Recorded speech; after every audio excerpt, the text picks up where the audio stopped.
Pogo এখন এখানে উপর দিকে তাকিয়ে বসে আছে, কারণ এই যে কার্টেনগুলো লাগানো আছে ওই পর্দা নিয়েও ছোটোবেলা থেকে খেলতে খুব ভালোবাসে। ওর যারা পুরনো ওর বা মানে যারা ভিডিও দেখো তারা জানবো ছোটোবেলায় পর্দা নিয়ে খেলতো।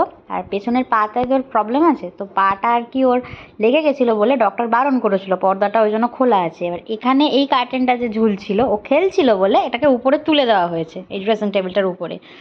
ওর কাছে এখন কথা যে পর্দাটা কেন উপরে তুলে দিয়েছো, পর্দাটার দিকেই তাকিয়ে বসে আছে, চোখ আর সরাচ্ছে না। এই যে কি হয়েছে বাবা?